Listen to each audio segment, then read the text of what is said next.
chaque jour suffit sa peine. Nous sommes là dans votre émission que vous aimez beaucoup, Le temps de la vérité avec le pasteur François Kawa. Il est avec nous.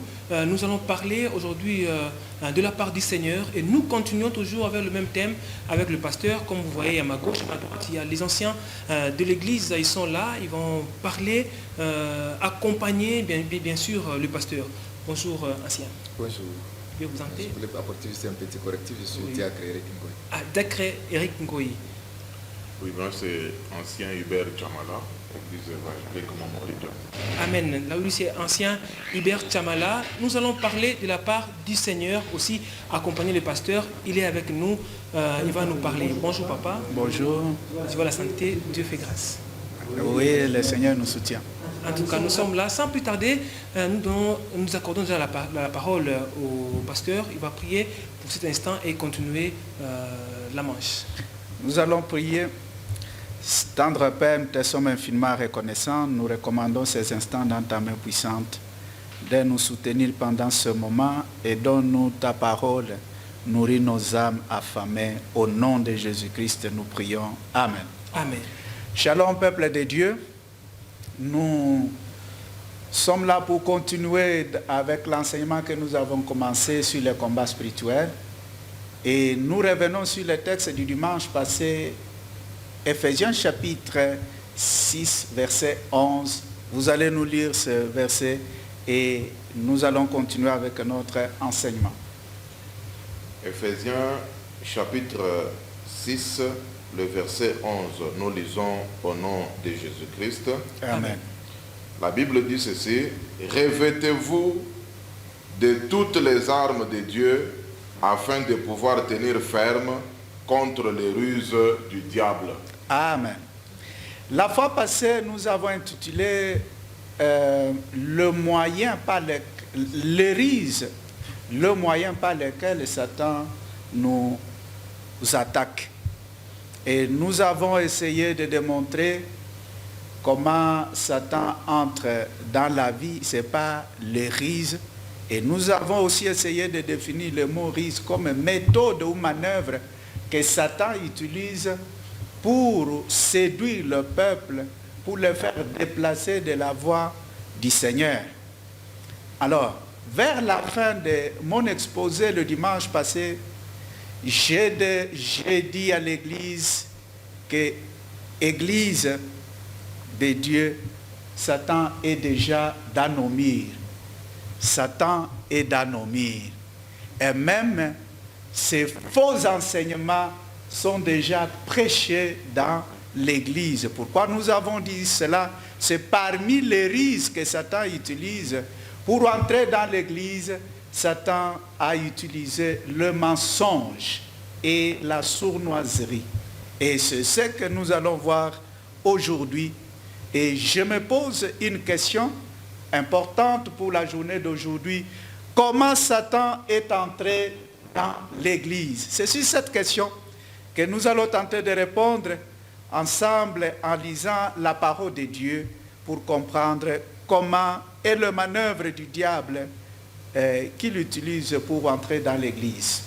La réponse est simple. Satan entre dans l'église en utilisant le mensonge et la sournoiserie. Le mensonge et la sournoiserie, c'est le moyen par lequel Satan entre dans l'église. Il touche le cœur des gens et ces derniers abandonnent la vérité, renient la vérité objective ou la vérité absolue. Nous avons appris, nous tous, que la vérité doit être universelle, absolue, reconnue par tout le monde.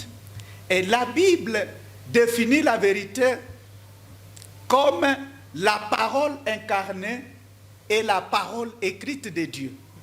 Lorsque nous posons la question à Jean, dans son évangile, chapitre 14, verset 6, Jésus dit: je suis le chemin, la vérité et la vie. Jésus est la parole incarnée de Dieu. Et en tant que la parole incarnée, il est la vérité. Amen. Et aussi, lorsque vous lisez toujours Jean chapitre 17, verset 17, il prie à son Père que Père, sanctifie-le par ta parole, par la vérité, et ta parole est la vérité. Et vous allez voir, la dernière vérité est précédée par l'article défini pour dire que c'est la vérité connue. La parole de Dieu, la parole écrite peut sanctifier. Et la parole de Dieu, c'est ça la vérité. Amen. Pour un chrétien. Amen. Ce n'est pas la fiction, ce n'est pas la pensée humaine qui doit diriger la vie d'un chrétien. C'est la vérité incarnée et la vérité écrite. Mais la vérité, comme je le disais, était universellement considérée comme ce qui est vrai et pas faux.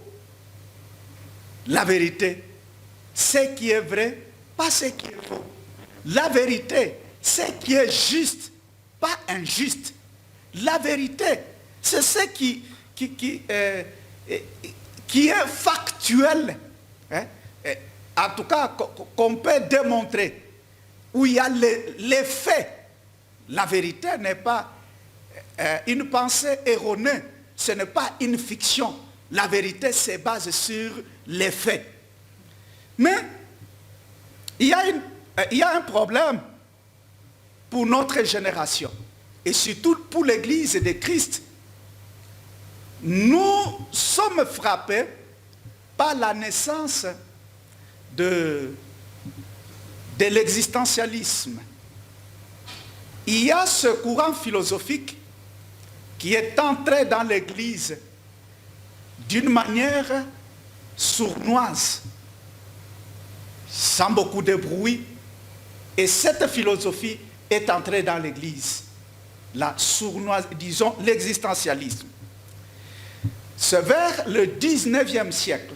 Il y a autant de philosophies que nous trouvons dans l'Église, mais dans le cadre du combat spirituel, je vais insister sur l'existentialisme. Alors, cette philosophie, depuis le 19e siècle, elle a bouleversé l'Église de Christ. Elle a renversé cette vérité, cette conception de la vérité comme quelque chose basé sur les faits, sur le vrai, sur un fait universel, mais en introduisant une autre conception.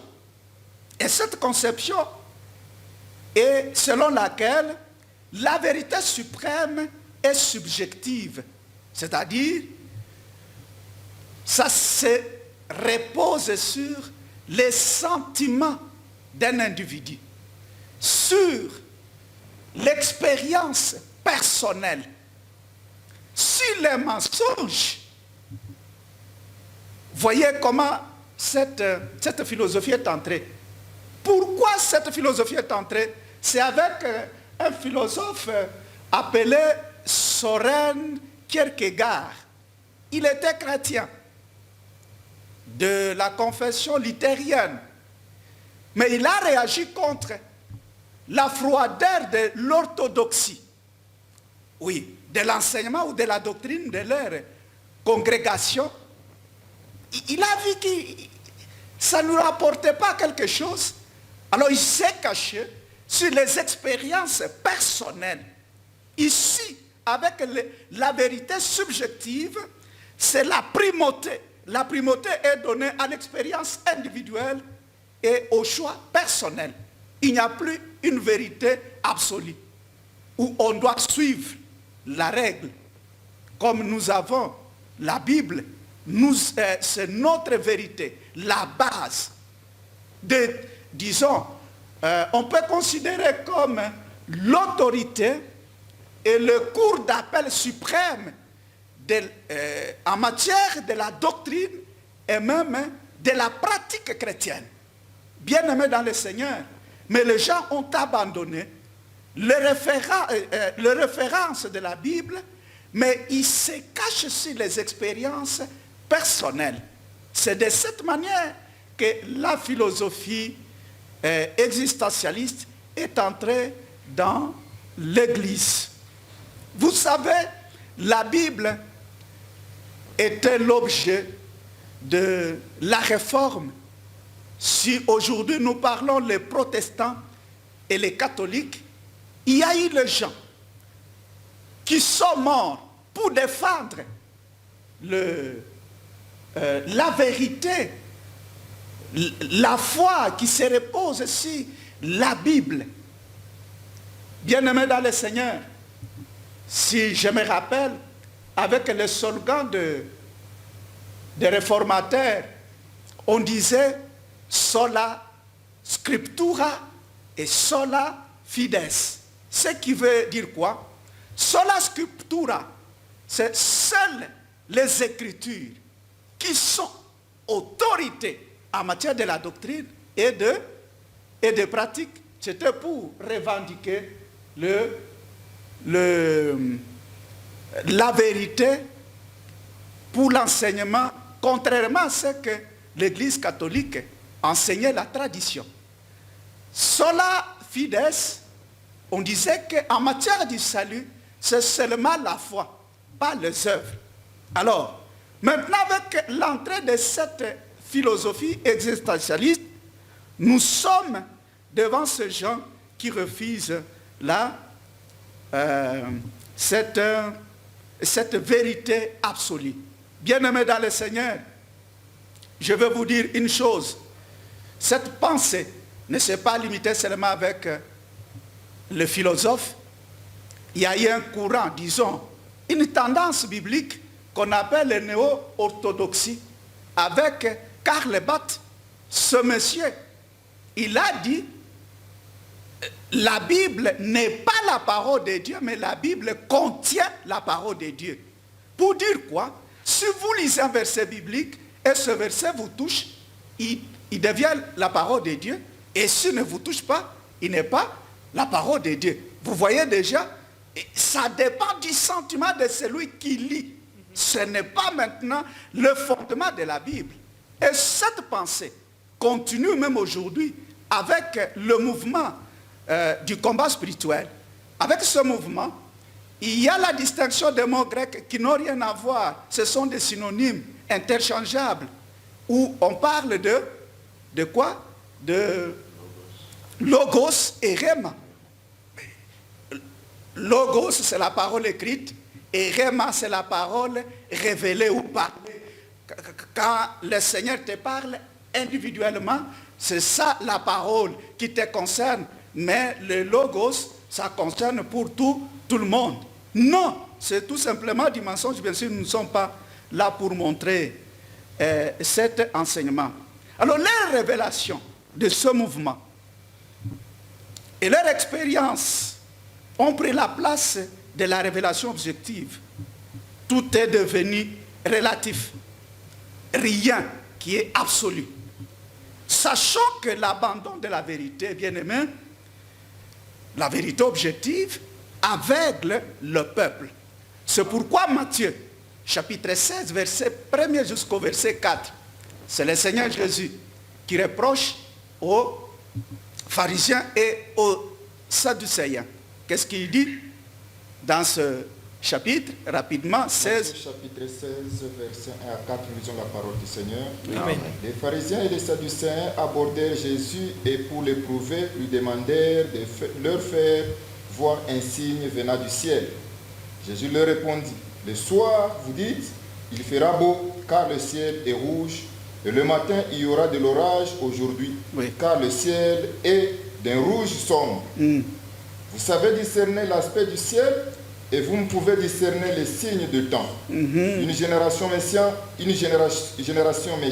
et adultère demande un miracle. Il ne lui sera donné d'autre miracle que celui de Jonas. Puis il les quitta et s'en alla. Amen. Amen. Alléluia. Amen. Alors, si vous êtes attentif avec ce texte, Jésus reproche à ces deux groupes ou ces deux sectes qui ont abandonné la vérité objective, puisque les pharisiens, ils interprétaient la Bible selon l'interprétation des rabbins, au lieu de se référer à ce qui est écrit. Voyez. Et ils sont devenus aveugles. Bien qu'ils étaient forts dans l'analyse ou dans le discernement météorologique, mais ils étaient aveugles ou analphabètes spirituels pour analyser aussi les signes des temps. L'aveuglement spirituel peut faire que le peuple devienne analphabète spirituel. Et ces gens, Jésus les traite comme les analphabètes spirituels malgré leur connaissance de la météorologie. Jésus, je l'aime, il montre que ces gens ne connaissent rien. C'est la situation aussi dans laquelle l'Église du XXIe siècle se retrouve. En dépit de l'avancée vertigineuse de quoi? De la technologie. Mais nous avons, les chrétiens, ou dans l'Église, c'est plein d'analphabètes spirituels, incapables de discerner les signes des temps. Nous sommes à la fin. Ils sont incapables, nonobstant les prophéties claires dans la Bible. Si vous lisez Matthieu chapitre 7, verset 15, que dit le Seigneur dans ce texte? Il dit à ses disciples, gardez-vous de faux prophètes, car ils viendront près de vous en vêtements de brebis, pendant qu'au-dedans de ce sont des loups. Oui, bien-aimés dans le Seigneur, nous sommes dans ce temps-là que le Seigneur a dit. Mais les gens ne voient pas. Le problème qui est ici est que si l'ennemi venait, il s'est réclamé officiellement, il y a possibilité de faire quoi? De prendre des dispositions. Mais maintenant l'ennemi, lui, il vient te demander l'amitié. Vous n'allez pas le soupçonner qu'il est mon ennemi. C'est de cette manière que le Seigneur avertit à ses disciples, gardez-vous. Il veut tout simplement dire que faites attention, il y a un danger. Les faux prophètes sont là. Alors un faux prophète, il ne se proclame pas comme faux prophète. Non. Il prend la Bible à la main. Ce sont les serviteurs du diable. Comme Paul dit, Satan est capable de s'aiguiser en ange de lumière. Même ces serviteurs aussi peuvent se déguiser en serviteurs de justice. En réalité, ils cachent quelque chose. Et dans l'église, il y a les serviteurs du diable qui sont déjà entrés, mais l'église, analphabète spirituel, ne sait pas comment distinguer les signes des temps. Alors, quand vous regardez dans ce texte de Matthieu 7, il y a beaucoup de choses à dire, et peut-être avec le temps, nous parlerons des faux prophètes. Mais ce n'est pas seulement Jésus qui a parlé, même Paul, puisque c'est un problème sérieux qui attendait notre temps.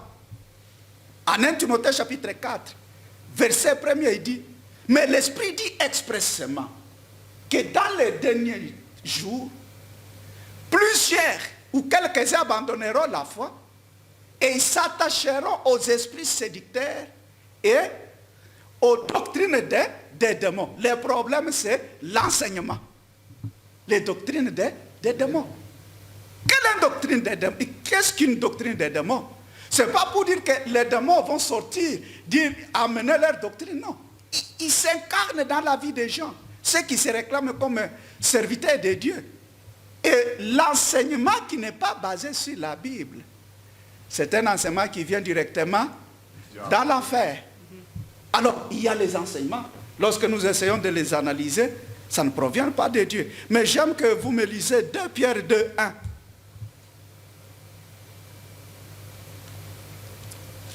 Rapidement pour terminer. 2 Pierre 2, 1.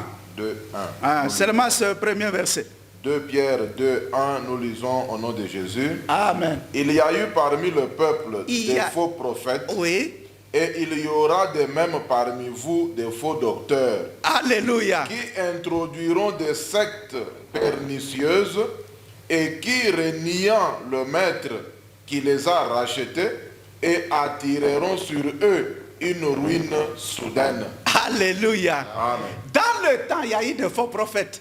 Mais dans notre temps, ce sont les faux docteurs. Ils vont renier le maître. Comment ils vont renier le maître? Ils ne vont pas dire que nous ne sommes pas du maître. Ça en reniant la doctrine que le maître a laissée. Amen. C'est le problème de la doctrine. Lorsque vous avez, parce que Jésus dit, celui qui m'aime, il doit pratiquer mes commandements. Mais pendant que les gens abandonnent les commandements du Seigneur, la parole de Dieu écrite et révélée, mais ces gens-là, ils ont déjà renié les Seigneurs. Alors, bien aimé, le fait de pratiquer une activité religieuse n'est pas synonyme de l'amour de la vérité. Le temps où nous traversons, c'est le temps difficile où l'Église est envahie par les serviteurs du diable, et surtout dans le domaine du combat spirituel. Nous allons voir les mensonges en analysant un enseignement, disons, sujet par sujet qui est développé dans ce mouvement, qui ne cadre pas avec la parole de Dieu. Alors, qui sont les amoureux de la vérité? Ce soir, je demande à l'Église, ceux qui aiment Dieu, ceux qui aiment la vérité, doivent faire quoi? Doivent chercher la vérité dans la parole de Dieu, non pas dans les expériences personnelles, non pas dans les révélations extra-bibliques. Notre révélation doit cadrer avec la révélation révélée et écrite de Dieu, qui ne peut jamais changer. Que Dieu vous bénisse. Merci beaucoup, que Dieu vous bénisse aussi à la maison. Vous avez senti cette ambiance que nous sommes en train de passer, ces moments dans le Seigneur. L'ancien, vous avez la parole. Nous remercions le pasteur François, que Dieu vous bénisse. Amen. Nous remercions nos bien-aimés qui nous ont suivis à la maison. Nous remercions tous nos bien-aimés de l'église évangélique Montmoridja, que Dieu vous bénisse là où vous êtes. Quand bien même nous sommes en train de traverser ce temps de confinement où nous ne pouvons pas nous réunir ensemble dans l'église, mais nous bénissons le Seigneur parce qu'il nous donne cette possibilité à travers la technologie moderne de parvenir jusque chez vous à la maison. Amen. Nous vous demandons de rester toujours chez vous à la maison, de prendre toujours des dispositions pour éviter d'être contaminé par cette maladie, respecter les mesures barrières et que le Seigneur vous bénisse. Nous annonçons à nos bien-aimés, continuons à prier le Seigneur, continuons à garder cette chaleur, cet amour de Dieu qui doit toujours nous ranimer. Cet amour fraternel ne doit pas nous quitter. Pendant ce temps de confinement, nous allons demander à nos bien-aimés de pouvoir se souvenir des autres, se souvenir de nos bien-aimés, de nos frères et sœurs, ceux-là que vous n'avez pas vus pendant longtemps, comme disaient certains membres politiques qui disaient « nous pouvons passer à un autre mode de vie », c'est-à-dire une nouvelle solidarité. Appelez vos bien-aimés, ayez de leurs nouvelles, demandez leurs nouvelles, qu'ils vous appellent et que vous les appeliez aussi. Ça va nous permettre de garder cette chaleur fraternelle et que Dieu vous bénisse. Avant de nous quitter, nous allons nous incliner en prière. Nous allons prier. Éternel notre Dieu, nous bénissons ton nom par ce temps que tu nous as donné dans cette chaîne Héritage Télévision. Seigneur Jésus, la parole est annoncée, la parole a été écoutée. Il n'y a que toi, Seigneur, qui peut faire en sorte que cette parole puisse produire des fruits dans le cœur de ceux qui l'ont reçue. Que ta parole, Seigneur notre Père, soit la lampe qui nous conduit. Que cette parole éternelle, Dieu, soit celle qui conduit toute notre vie et qui nous pousse à la réflexion et à grandir dans la foi. Que ta main puissante nous soutienne, Seigneur. Souviens-toi de notre République. Souviens-toi de tout le peuple congolais. Souviens-toi de tous les louchois qui nous ont suivis. Seigneur, garde ton peuple pendant ce temps de pandémie, pendant ce temps de maladie, pendant ce temps de confinement. Que ta grâce nous accompagne, Seigneur. Que tu arrives à nous sortir dans cet état pour que nous puissions retrouver notre temps de nous réunir encore ensemble pour louer ton nom et te glorifier. Que ton nom soit béni, Papa. C'est dans le nom puissant de Jésus que nous avons ainsi prié et nous disons Amen. Amen. Que le Seigneur vous bénisse. Amen. Soyez dans la paix dans vos maisons. Amen. Merci.